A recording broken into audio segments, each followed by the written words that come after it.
അഭിപ്രായമാണ്. മേയർ ഇന്നലെ കൊള്ളായിരുന്നു, പ്രസംഗിച്ചതൊക്കെ കൊള്ളായിരുന്നു. ഇപ്പോഴും ഇപ്പോൾ ഈ ജാതി എന്ന് പറയുന്ന സംഭവം ഇല്ലാതായ ശേഷം റിസർവേഷൻ മാറ്റുന്നതല്ല, ഇപ്പോഴും ഉണ്ട് സൊസൈറ്റിയിൽ. അതായത് കൊള്ളായിരുന്നു, യൂസ്ഫുൾ ആയിരുന്നു. വനിതാ സംവരണ ബില്ലിനെ കുറിച്ച് ഒരു ക്ലാസ് ശ്രീലേഖ മേഡം എടുത്തു. അപ്പോൾ നിങ്ങൾക്കിത് കേട്ടതിന് ശേഷം വനിതാ സംവരണ ബില്ല് പാസ്സാക്കേണ്ടത് ആവശ്യമായിരുന്നു തോന്നിയിട്ടുണ്ടോ? ഇന്നലെ തന്നെ പോസിറ്റീവ് ഉള്ളവരെ കണ്ടുപിടിച്ചു. അപ്പോൾ എന്തെങ്കിലും ഒരു ആവശ്യം വരുമ്പോൾ ബ്ലഡ് ഗ്രൂപ്പ് ഉള്ളവരെ കാണാൻ പറ്റുമല്ലോ. വളരെ ഉപയോഗപ്രദമായിരുന്നു. സ്വയം ഇൻട്രോവേർട്ട് ആണെന്നൊക്കെ പറഞ്ഞിട്ട് നിൽക്കുന്നുണ്ട്. പക്ഷെ അവരെയൊക്കെ ഒന്ന് പുറത്തോട്ട് കൊണ്ടുവരാനും കുറച്ച് വോളണ്ടിയറിങ്ങിനൊക്കെ ഒത്തിരി തോന്നുന്നുണ്ടോ? നിങ്ങൾ ഷെയർ ചെയ്യും? ഷെയർ ചെയ്യും. നേരെക്കുറിച്ച് പറയാന്ന് വെച്ചാൽ നമ്മൾക്ക് ഇത്ര നല്ല പ്രോഗ്രാം തന്നത് എഡ്യൂക്കേഷൻ്റെ ആയിരുന്നു. ഇത്രയും പ്രതീക്ഷിച്ചില്ല ഇത്രയും പോകുമെന്ന് ഈ ക്ലാസ്. ഫസ്റ്റ് കട്ടടിക്കാൻ വേണ്ടി വന്നു, എന്നാലും കൊള്ളായിരുന്നു. നല്ല എസ്പെഷ്യലി അത് ഡേ ടു ഡേ ആക്ടിവിറ്റീസിലൊക്കെ ഒത്തിരി ഈ ഫയറിൻ്റെ ഒക്കെ ഫേസ് ചെയ്ത് ഒത്തിരി അപകടം ഉണ്ടാവുന്നുണ്ട്, എസ്പെഷ്യലി സമ്മർ സമയത്തൊക്കെ. പ്രതീക്ഷ 2047 എന്നുള്ള പ്രോഗ്രാമാണ് ഇവിടെ നടക്കുന്നത്. ഇതിന് അതിന് പേരെന്ന് പറയും? ദേവപ്രിയ, ജയലക്ഷ്മി, പ്രിയ, കൃഷ്ണ. അത് ഇവിടുത്തെ പ്രോഗ്രാമുകൾ എങ്ങനെ ഉണ്ടായിരുന്നു? വളരെ നന്നായിരുന്നു. കോർഡിനേഷനൊക്കെ പക്കയാണ്. അത് നമ്മുടെ തിരുവനന്തപുരത്തെ മേയറെ കുറിച്ച് എന്താ പറയുക? അഭിപ്രായമാണ്. മേയർ ഇന്നലെ കൊള്ളായിരുന്നു, പ്രസംഗിച്ചതൊക്കെ കൊള്ളായിരുന്നു. അത്രയ്ക്കുള്ളൂ. അപ്പോൾ ഇത്തരത്തിലുള്ള ഒരു പദ്ധതി ഇപ്പോൾ യുവജനങ്ങൾക്ക് വേണ്ടി നടത്തുന്ന ഒരു പദ്ധതിയില്ലേ, അപ്പോൾ അത് നടത്തേണ്ടത് ആവശ്യമാണോ കാലഘട്ടത്തിൻ്റെ? ആവശ്യമാണോ എന്ന് ചോദിച്ചാൽ അറിയില്ല. പക്ഷേ നമ്മളിപ്പോൾ ഒരു കോളേജിലുള്ളവരാണ്, പക്ഷെ വേറെ കുറേ പേരുമായിട്ട് നമുക്ക് ഇൻട്രാക്ട് ചെയ്യാൻ പറ്റും. അപ്പോൾ നല്ലൊരു കാര്യമല്ലേ? നമുക്ക് അറിയാത്ത കുറേ പേര് പരിചയപ്പെടാൻ പറ്റും. എന്തെങ്കിലും ഒരു ഹെൽപ്പ് വരുമ്പോൾ ഇപ്പോൾ അവരെയൊക്കെ വിളിക്കാമല്ലോ. ഇന്നലെ തന്നെ പോസിറ്റീവ് ഉള്ളവരെ കണ്ടുപിടിച്ചു. അപ്പോൾ എന്തെങ്കിലും ഒരു ആവശ്യം വരുമ്പോൾ ബ്ലഡ് ഗ്രൂപ്പ് ഉള്ളവരെ കാണാൻ പറ്റുമല്ലോ. അങ്ങനെയൊക്കെയുള്ള കുറച്ച് കാര്യങ്ങളുണ്ട്. അപ്പോൾ ഇവിടെ ഫസ്റ്റ് ക്ലാസ് എന്ന് പറയുന്നത് നമ്മുടെ സൈബർ സെക്യൂരിറ്റിയെ കുറിച്ചുള്ള ക്ലാസ്സുകളായിരുന്നു. അതൊക്കെ എങ്ങനെ ഉണ്ടായിരുന്നു? വളരെ ഉപയോഗപ്രദമായിരുന്നു. അപ്പോൾ നിങ്ങളെല്ലാവരും എൻജോയ് ചെയ്തു? ഇന്ന് നടന്ന ഫയർ ആൻഡ് സേഫ്റ്റിയെ കുറിച്ചിട്ടുള്ള ക്ലാസ് എന്താ അഭിപ്രായത്തെ കുറിച്ച്? നമുക്കിനി ലൈഫിൽ എന്തൊരു ഇൻസിഡൻറ്റ് വന്നാലും അത് എങ്ങനെ കൈകാര്യം ചെയ്യണം എന്നതിനെ പറ്റി ഒരു അവബോധം നമുക്കുണ്ടായിട്ടുണ്ട്. വളരെ ഉപയോഗപ്രദമായിരുന്നു ക്ലാസ്. രണ്ടാം ദിവസമാണ്. എന്താ പേരെന്താണ്? അഭിരാമി, ദേവപ്രിയ.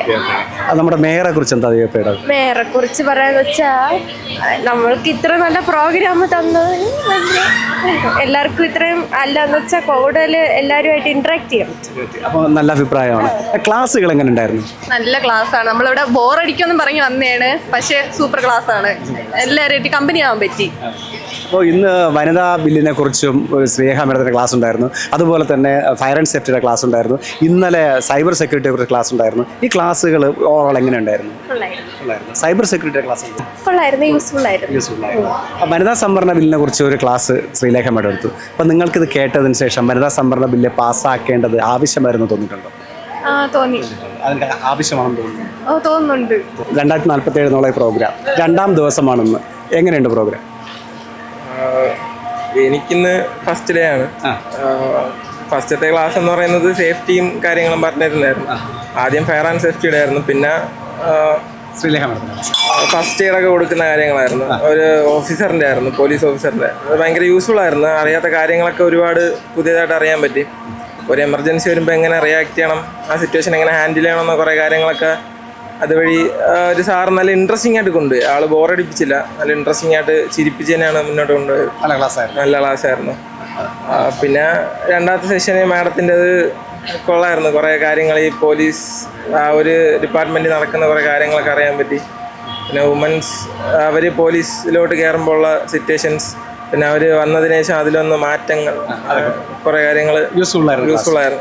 അപ്പോൾ വനിതാ സംവരണ ബില്ലിനെ കുറിച്ചൊക്കെയാണ് ശ്രീലേഖ മേഡത്തിന് ക്ലാസ് ഉണ്ടായിരുന്നത്. ക്ലാസ്സിനെ കുറിച്ച് നിങ്ങൾക്ക് എങ്ങനെ ഉണ്ടായിരുന്നു? ക്ലാസ് ഉണ്ടായിരുന്നു. ഈ വനിതാ സംവരണ ബില്ലിനെ കുറിച്ച് പറഞ്ഞപ്പോഴേ മേഡം പറഞ്ഞിട്ടുണ്ട് കാലഘട്ടത്തിൻ്റെ ആവശ്യമാണ്, അത് പാസ്സാക്കേണ്ടത്. അത് പാസ്സാക്കേണ്ടതാണെന്ന് തോന്നുന്നുണ്ടോ കേട്ടതിന് ശേഷം? അതെ, പാസ്സാക്കേണ്ടതായിരുന്നു. അപ്പോൾ ഈ ഒരു പ്രോഗ്രാം ഇവിടെ സംഘടിപ്പിച്ചത് തിരുവനന്തപുരം കോർപ്പറേഷൻ മേയർ വന്നതിന് ശേഷം, രാജേഷ് വന്നതിന് ശേഷമാണ്. അപ്പം ഇത് കാലഘട്ടത്തിൻ്റെ ആവശ്യമാണ്, യുവജനങ്ങൾക്ക് വേണ്ടിയിട്ടുള്ളതാണ്, ഇത് അത്യാവശ്യമാണെന്ന് തോന്നുന്നു. അത്യാവശ്യമാണ്. കാരണം ഇപ്പോൾ ഉള്ള യൂത്തൊക്കെ കുറേ പുറകിലോട്ടൊക്കെ നിൽക്കുന്നുണ്ട്. സ്വയം ഇൻട്രോവേർട്ട് ആണെന്നൊക്കെ പറഞ്ഞിട്ട് നിൽക്കുന്നുണ്ട്. പക്ഷെ അവരെയൊക്കെ ഒന്ന് പുറത്തോട്ട് കൊണ്ടുവരാനും കുറച്ച് വോളണ്ടിയറിങ്ങിനൊക്കെ ഒത്തിരി ഹെൽപ്ഫുള്ളായിട്ട് ഈ ക്യാമ്പൊക്കെ യൂസ്ഫുൾ ആയിട്ട്. ഈ പ്രോഗ്രാം കഴിഞ്ഞതിന് ശേഷം നിങ്ങൾക്ക് ഇത് നിങ്ങളുടെ സുഹൃത്തുക്കളോടൊക്കെ പറഞ്ഞു കൊടുക്കാനും അല്ലെങ്കിൽ അവർക്ക് ഇത് ഷെയർ ചെയ്ത് കൊടുക്കാനും ഇനി ഇത്തരം ക്ലാസ്സുകൾ സംഘടിപ്പിച്ചു കഴിഞ്ഞാൽ അവരെ ഇതിനകത്തോട്ട് ആകർഷിക്കാനുള്ള തോന്നൽ നിങ്ങൾക്കുണ്ടോ? അങ്ങനെ തോന്നുന്നുണ്ടോ? തോന്നുന്നുണ്ടോ? നിങ്ങൾ ഷെയർ ചെയ്യും? ഷെയർ ചെയ്യും. തീർച്ചയായും യൂസ്ഫുൾ ആണ് ക്ലാസ്. യൂസ്ഫുൾ. ദീക്ഷ 2047 ക്ലാസ്സുകളൊക്കെ നല്ല രീതിയിൽ പോകുന്നുണ്ടായിരുന്നു. ഫസ്റ്റ് നമ്മുടെ സൈബറിൻ്റെ ആയിരുന്നു, അത് വളരെ നന്നായിട്ട് പഠിപ്പിച്ചു. പിന്നെ ബ്രഹ്മനായകൻ സാറിൻ്റെ ആയിരുന്നു. സാറിൻ്റെ എനിക്ക് മുന്നേ ഒരു എക്സ്പീരിയൻസ് ഉണ്ട്, വൃത്തിയിലൊക്കെ നല്ല എക്സ്പീരിയൻസ് ഉണ്ട്, വൃത്തി 2025 പിന്നെ ഇന്ന് ശ്രീലേഖ മാഡം വന്നിട്ടുണ്ടായിരുന്നു. പിന്നെ ഫസ്റ്റ് നമുക്ക് ക്ലാസ് എടുത്തത് ഫയർഫോഴ്സിൻ്റെ ആയിരുന്നു. അത് നമുക്ക് എസ്പെഷ്യലി അത് ഡേ ടു ഡേ ആക്ടിവിറ്റീസിലൊക്കെ ഒത്തിരി ഈ ഫയറിൻ്റെ ഒക്കെ ഫേസ് ചെയ്ത് ഒത്തിരി അപകടം ഉണ്ടാകുന്നുണ്ട്, എസ്പെഷ്യലി സമ്മർ സമയത്തൊക്കെ. അല്ലാതെ ഇപ്പോൾ ഈ ഇൻസ്റ്റിറ്റ്യൂഷൻസിലാണെങ്കിലും ഹോസ്പിറ്റൽസിലാണെങ്കിലും ഒത്തിരി ഈ ഫയർ റിലേറ്റഡ് ആയിട്ടുള്ള പ്രശ്നം ഉണ്ടാകുന്നുണ്ട്. അപ്പോൾ ഇത് നമ്മൾ എങ്ങനെ ഹാൻഡിൽ ചെയ്യണം, പാനിക് ആകരുത്, അതുപോലെ തന്നെ ഒരാൾ അൺകോൺഷ്യസ് ആയി കഴിഞ്ഞാൽ എങ്ങനെ റിയാക്ട് ചെയ്യണം, അതൊക്കെ നമ്മൾ അവർക്ക് എന്താ ചെയ്യേണ്ടത്, അതുപോലെയുള്ള കാര്യങ്ങളൊക്കെ നന്നായിട്ട് പഠിപ്പിച്ചിട്ടുണ്ട്. നല്ല ക്ലാസ് ആയിരുന്നു. ഈ വനിതാ സംവരണ ബില്ലിനെ കുറിച്ചാണ് ശ്രീലേഖ മേഡം ക്ലാസ് എടുത്തത്. അപ്പോൾ ഇത് കേട്ട് കഴിഞ്ഞപ്പോൾ ഈ ബില്ല് ഒരിക്കൽ പരാജയപ്പെട്ടതാണ് പാർലമെന്റിൽ, അറിയാലോ. അപ്പോൾ അത് പാസ്സാക്കേണ്ടത് കാലഘട്ടത്തിന്റെ ആവശ്യമായിരുന്നു എന്ന് തോന്നിയിട്ടുണ്ടോ? തോന്നിയിട്ടുണ്ട്. എനിക്കൊരു സീരിയസ് ആയിട്ട് പറയേണ്ട ഒരു കാര്യം, പല ആൾക്കാരും ഇപ്പോൾ റിസർവേഷനെ പറ്റിയിട്ടാണെങ്കിലും അത് എല്ലാ രീതിയിലും, ഇപ്പോൾ കാറ്റഗറി വൈസ് ആണെങ്കിലും, അതായത് എക്സാമിലൊക്കെ ഈ കാസ്റ്റ് ബേസ് ആണെങ്കിലും എക്കണോമിക്കലി ആണെങ്കിലും ഇപ്പോൾ ഇതിലാണെങ്കിലും എനിക്ക് പറയേണ്ട കുറച്ച് കാര്യമുണ്ട്. ഈ റിസർവേഷൻ എന്ന് പറയുന്നത് പണ്ട് മുതലേ ഒരു സെക്ഷൻ ഇപ്പോൾ ഈ ജാതി എന്ന് പറയുന്ന സംഭവം ഇല്ലാതായ ശേഷം റിസർവേഷൻ മാറ്റുന്നതല്ല, ഇപ്പോഴും ഉണ്ട് സൊസൈറ്റിയിൽ. അതായത് ഈ ഇടയ്ക്ക് ഒരു പയ്യൻ മരിച്ചത് അതുൾപ്പെടെ അത് സൊസൈറ്റിയിൽ നിന്ന് എല്ലാവരും ഈക്വൽ ആണെന്നുള്ള മൈൻഡ് എല്ലാവർക്കും വരുന്ന സമയത്ത് നമുക്ക് റിസർവേഷൻ മാറ്റിയാൽ നല്ലതാണ്. ഇല്ലെങ്കിൽ ഉറപ്പായിട്ടും ഇനിയുണ്ട് ഇങ്ങനെയുള്ള ആൾക്കാർ, ഇപ്പോഴും ഈ വർഗീയവാദികളുണ്ട്. അവർ മാറിക്കഴിയുമ്പോഴത്തേക്ക് റിസർവേഷൻ എടുത്ത് മാറ്റും. ഈ ഇക്വിറ്റിയാണ് അത് ഉദ്ദേശിക്കുന്നത്, ഇക്വിറ്റിയിൽ കൂടെ ഇക്വാളിറ്റിയാണ് ഉദ്ദേശിച്ചത്. ഈ ഇനിഷ്യേറ്റീവിനെ കുറിച്ച് എന്താ? ഇനിഷ്യേറ്റീവ് നല്ലതാണ്. അതായത് 2047 ആകുമ്പോൾ സ്വാതന്ത്ര്യം നേടി 100 വർഷം കഴിയുമ്പോൾ നമുക്ക് എങ്ങനെ, അതായത് നമ്മുടെ രാജ്യം എവിടെ എത്തണം എന്നുള്ള ഒരു ഫ്യൂച്ചർ ഫോർസിങ് ആയിട്ട് തോന്നിയിട്ടുണ്ട്. നല്ലൊരു അറ്റംപ്റ്റ് ആയിരുന്നു. നല്ല 2047 അതായിരുന്നല്ലോ പ്രോജക്റ്റ്. 2ാം ദിവസമാണ് ഇന്നത്തെ ക്ലാസ്സുകളെ കുറിച്ച് എന്താ? ഇന്നത്തെ വളരെയധികം ഭയങ്കര എൻജോയ്മെൻ്റ് ആയിരുന്നു. പ്രത്യേകിച്ച് ഫയർഫോഴ്സിൻ്റെ എല്ലാവരും വന്നപ്പോൾ ഭയങ്കര എഡ്യൂക്കേഷനിലും ആയിരുന്നു. ഇത്രയും പ്രതീക്ഷിച്ചില്ല ഇത്രയും പോകുമെന്ന് ഈ ക്ലാസ്.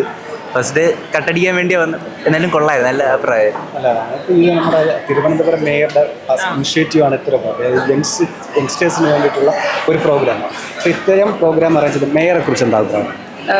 ഇത് ഈ പോലത്തെ ഒരു പരിപാടി നടത്തിയതിന് വളരെ ഒരു നന്ദി പറയുന്നുണ്ട്.